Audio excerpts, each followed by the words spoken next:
Hello mga igsuon, so maayong adlaw naman po ninyo diha. Welcome sa ating YouTube channel, Balogo Adventist Ministry. So nanginaot ko mga igsuon nga doon na tayo makuha ng mga pagtulunan pinaagi niini nga YouTube channel. So karon mga igsuon, na po tayo lantaon ng usa ka conversion story. Usa ni siya ka pare. Pare ni siya mga igsuon sa Aglipayan Church. So nasayon naman ta mga igsuon kaming Aglipayan, gikan ko ni siya sa Katoliko, ni bulag sa Katoliko, dahil ni nagtukod og lain nga iglesia nga mao nang Aglipayan Church. So pare ra ni gyapon siya mga igsuon, pero ang ilahang pare minyo. So mao na mga igsuon. So dito ni siya, gikan ni siya dito, dugay-dugay po ni siyang pare mga igsuon sa Aglipayan Church. So karon mga igsuon atong lantaw na iyang conversion story, o ginaot ko nga doon na tayo makuha nga pagtulunan sa iyang conversion story mga igsoon. Dili ni pangdaot mga igsoon, kung dili ato lang lantaw niyang conversion story o kuhaon nato ang pagtulunan aron atong magamit sa atong pagkinabuhi samtang ta nagpaabot sa ikaduhang pagbalik sa atong buhi nga Dios. Bani ko ninyo mga igsoon. Ganito ang aking story of my life, being a servant of the Lord or God. First of all, I want to tell you about the story of my life when I am a parish priest of the Iglesia Pilipina Indefinite. This is my story. Before I convert to the IFI, first I'm a graduate of BS Agriculture for 4 years in Manila, my friends. Then afterwards, I met the late Bishop Bagni of the side, another side of the Aglipayan Church, for which he invites me to join the church. And then he tells me if I want to serve the Lord, and I tell to him, if I said to him, and he said to me, from now on, you begin to enroll at the Monsignor Gregorio Aglipay Theological Seminary for the period of 4 years. And after 4 years, I finished my vocation as Reverend Deacon. Then he gave me the time, 1 year, to prove that I truly belong to serve our Lord. Pastor. So on that time, I finished 1 year as my the period for my testing, for my discernment to serve the Lord, my friends. And after that period, my friends, I received my ordination as a priest, my friends. So, I served the Aglipayan Church for the period of 13 years. Mostly, I spent my time at Barangay 5, Kaunayan, Pagod, Ilocos Norte, and the whole province of Ilocos Norte as a full-fledged parish priest. Afterwards, for the serving of this said church, some friends of the Iglesia ni Cristo came here because they want again to convert me. Patuloy muna natin mga kapatid kasi papunta na siya sa next chapter ng kanyang buhay. So, isa po siyang agriculture graduate. So, one day, meron pong bishop na nag-invite sa kanya. Kung gusto mong magserbisyo po sa ating Panginoon, kailangan kailangan mag-study ka ng theology sa Aglipayan. So, nag-study po siya 4 years. Then, 1 year na ino-observe siya pagka-graduate niya. Pagka-graduate niya, 1 year pong observation. After 5 years, so meron po siyang testing. So, hanggang nag-serve siya sa Aglipayan Church as a parish priest. So, within 13 years. So, 13 years plus 9 years pa siguro. So siguro nasa marami-rami na ring taon ang nagugol niya sa Aglipayan Church. So yan po ang una niyang pagkakita po sa Panginoon. So sa Aglipayan Church. Hanggang sa ngayon ay meron na naman po nag-invite sa kanya. So napunta na po siya sa Iglesia ni Cristo. So tingnan natin. And to convert me for the church. And I try my best. Again, inside the Iglesia ni Cristo for 3 years. And after at that time, my friends, Brother John Mendoza of the Iglesia ni Cristo went to me asking me to introduce myself. Then there, I introduced myself as a servant of God with the Aglipayan Church. So, he tried my best if I am qualified to this church. So, they gave me a document. Yes. What position asking to the higher brother of our Iglesia ni Cristo. Then, Brother Eddie Manalo. Yes. Then, at the inside, at the social hall of the Iglesia ni Cristo in Lawag City, Brother John Mendoza interviewed me. Then, after 1 hour, he comes like this to me, that I am fully qualified to the church. But, upon waiting, Pastor, for the proper recommendation, proper document, I leave the church that I'm not waiting the decision of the higher.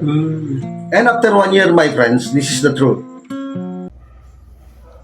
So, ayan mga kapatid. So, 3 years po siya sa Iglesia ni Cristo. So, hindi siguro siya na-baptize.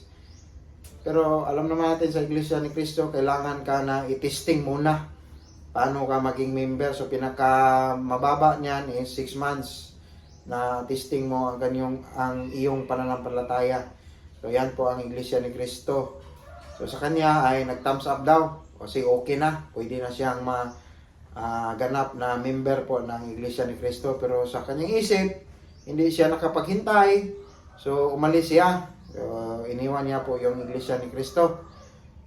So yun po ang kanyang story. So after 1 year mga kapatid, so meron na po siyang testimony. So tingnan natin. Pastor Neil Diaz, Pastor Rene Hugo, and Pastor Michael Duruño, they came to me inviting me for the every night evangelization of the Seventh-day Adventist Church. Then after 12 nights for the crusade of this church that now I am belong, I am very impressed to join this church because nothing leader, nothing church introduced me the truth and the truthfulness writing in the Holy Bible. And on this time, I read from the book of Exodus at verse 8, saying, and I ponder, this is a proper day for me to assembly with God the day of Saturday. So, and then, I am converted to be a member of this church now, Pastor, including my wife and my whole family. We are now belong to the true church, the Seventh-day Adventist Church. Now, the Seventh-day Adventists give me the time to probe again if I am qualified to preach the Word of God. Okay. After this, my friend, during my baptism, Pastor, this meron. So yan po mga kapatid, meron po nag-invite sa kanya na makinig o dadalo po sa crusade po ng Seventh-day Adventist. So doon po niya nalaman ang katotohanan tungkol po sa Sabat. So yan po naman talaga ang doktrina po ng Seventh-day Adventist, ang Sabat po mga kapatid. Yan po mga kapatid, hanggang sa naintindihan niya po ang tunay na araw po ng Sabat. So yan po ang kanyang naintindihan. Tapos hanggang nag-decide po sila ng kanyang pamilya, kanyang mga anak na maging member po ng Seventh-day Adventist. So dito ngayon ay isa pong testimony niya sa kanya pong baptism. Ano po bang nangyari sa kanyang baptism? So yan po mga kapatid. Sinasabi na miraculous of our life. Yes, yes. During my baptism, before I accept to this church now, I want to introduce. Before my baptism, I don't know if it is true. Andyan kasi si Pastor Ismael Andoy, Pastor Cabason, at lahat ng mga higher ranking officers natin na sila ang ating nagbaptize doon sa Bacara River, sa Bacara, Ilocos Norte.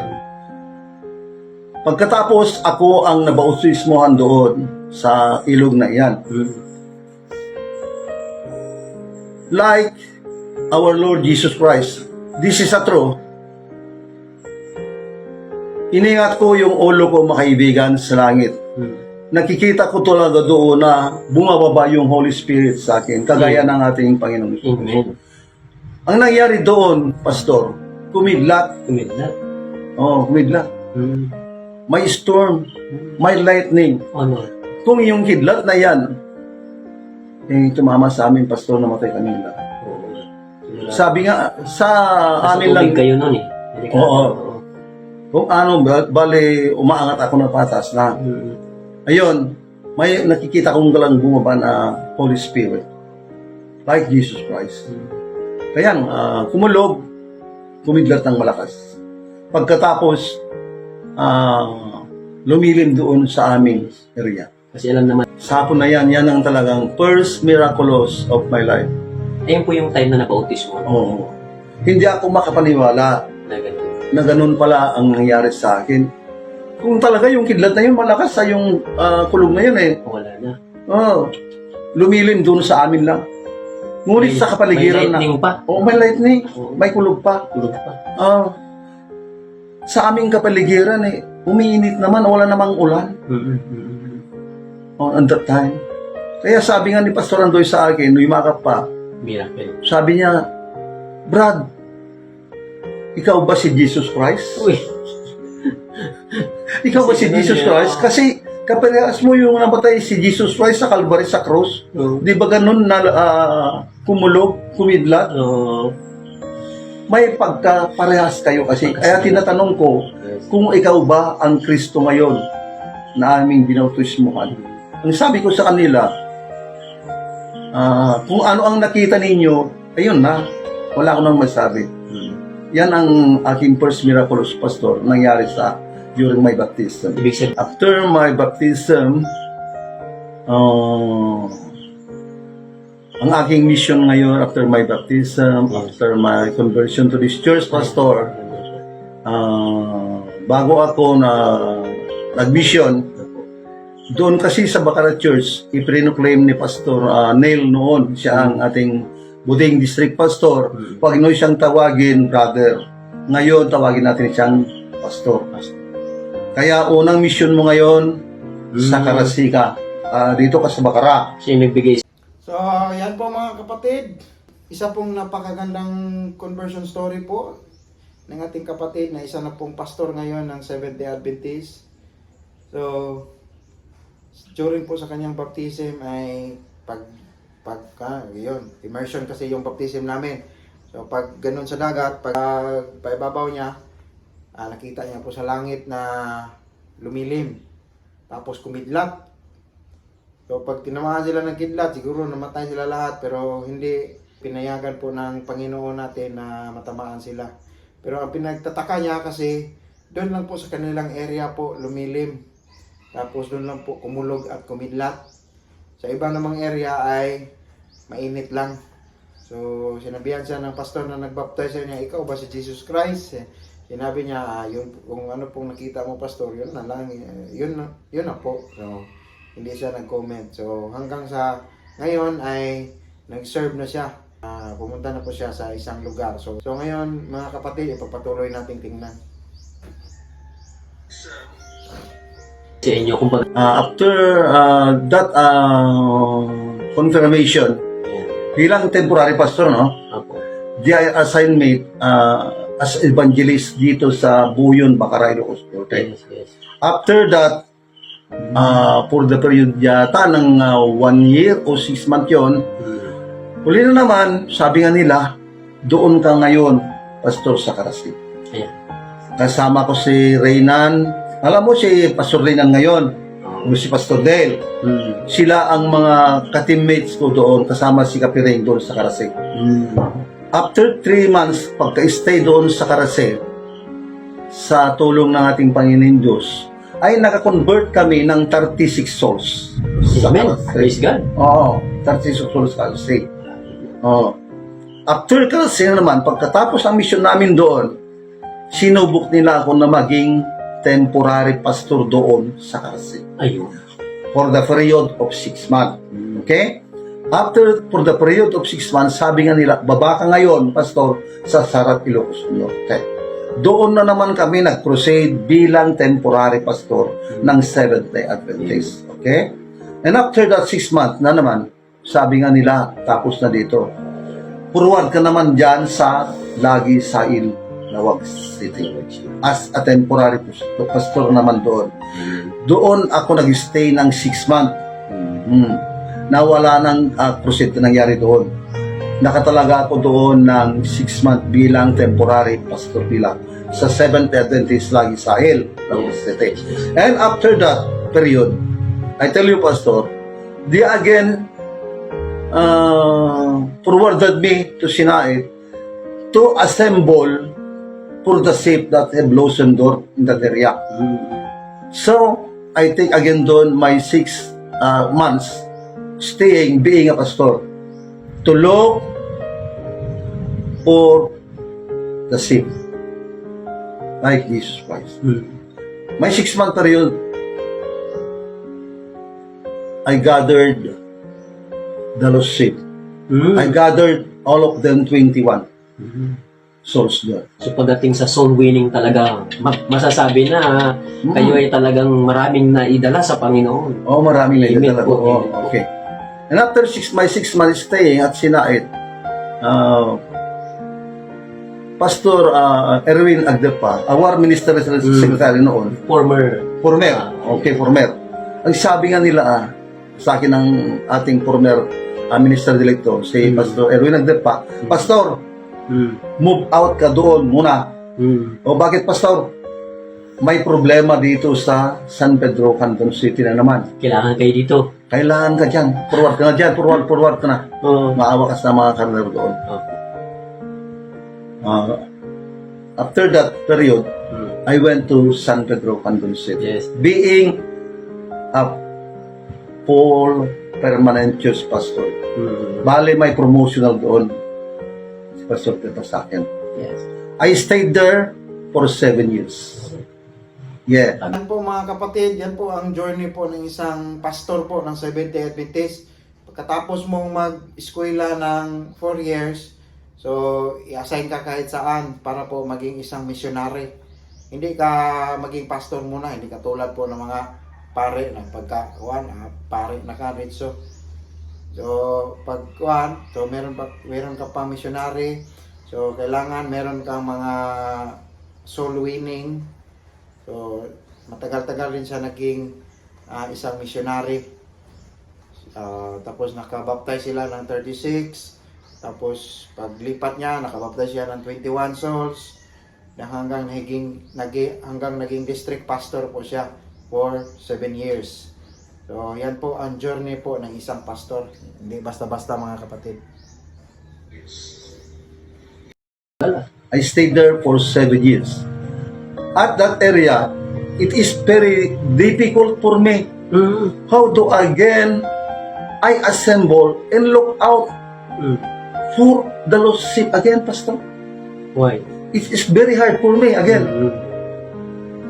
Lord, sabi ko, parang hindi ko na kaya. Hindi ko na kaya yata. Doon kayo talagang na-test. Oo. Sabi ng misis ko, di ba may usapan kayo ng Ama sa taas na you preach the word of God Oo nga. to the whole nation of the world. Ayun. Yan ang sabi ng misis Ilocano.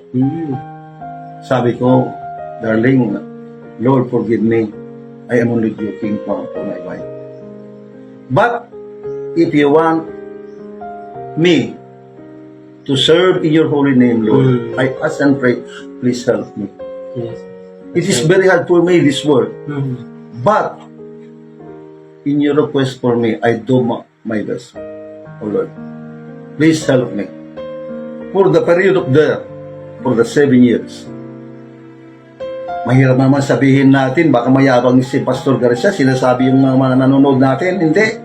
Alam nyo, Ang katotohanan lang every month yung baptism Opo. natin. Alam niyo mga kapatid, kung may pagmamayabang man tayo, ang Panginoon, nababanggit lang po ni Pastor Garcia, ni Pastor Donato, kasi itong ating pinag-uusapan, hindi po ito biro. Kaya kailangan makita natin yung dahilan at yung anong naging rason ng pundasyon ng kanyang naging pananampalataya bilang mananampalatayang Seventh-day Adventist. At this point, Pastor, ito po ang katotohanan. Dito ko talaga na ramdaman na talaga, I am feel, and I am proud to say, inside of me. Amen. Praise the Lord. Dito lang sa loob ng iglesia ito, na ngayong kinamilangan naming mga pamilya, na napipil namin talaga yung mga words of God. At salamat sa Panginoong Diyos. Kasi kung hindi siguro pumunta dito ang mga kapatid natin dito, baka na liligaw kami sa landas. Yun. Dito kami talaga nakikita namin na ito ang tamang iglesia na talagang gusto namin na last moment for our life. Yun. I want to die for this church and I want to serve for this church in God's help to us as one family. So, Mga kapatid kay Kristo, sa pag-aaral at pagsasaliksik sa banal na kasulatan, hindi biro-biro mga kaibigan. Dapat saliksikin natin lahat ang bagay na katotohanan doon lamang sa banal na kasulatan na yan. Kagaya ngayon mga kaibigan, di ba dati kami mga pamilya Sunday watch kami, o ibig sabihin noong hindi ka pa dito sa loob, puro ang aming pagsamba, di ba? Tuwing linggo. king. Ngayon, Sabado. masasabi ko sa inyo, I want to invite you, all my friends, to join the day of our Lord, Saturday, the only day that had been restored, sanctified by our Lord God. Kaya mga kaibigan, malapit na ang panahon. Let's join our hands in praising the true day of the Lord, Saturday. So, yan po mga kapatid, napakagandang story po ng ating kapatid po sa pananampalataya, isa na pong pastor ng Seventh-day Adventist. So, dumating po sa punto na mag-give up na po siya. So, yan naman po talaga kasi yung kaaway ng Panginoon ay hindi yan papayag na yung alagad po ng Panginoon ay mag-success. So, meron talagang mga kaaway, mga kapatid. So, dumating na po siya sa punto na mag-give up.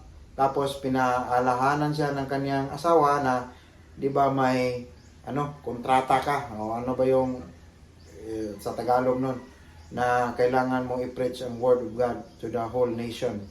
So ayan po, so natauhan siya. So hanggang ngayon nagpatuloy siya sa pag-preach ng word of God sa yung tamang mensahe po na kanyang nasumpungan dito po sa Seventh-day Adventist. Napakagandang story po, napakataas na journey.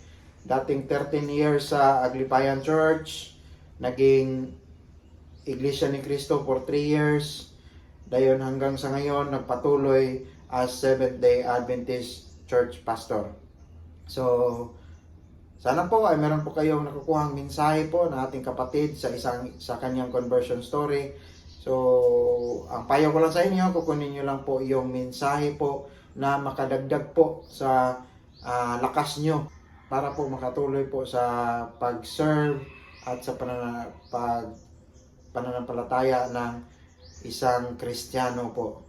So, hanggang dito na lang po tayo ngayon. Please don't forget to like, share, and subscribe po sa ating YouTube channel para po ma-notify kayo pag may video tayong i-upload.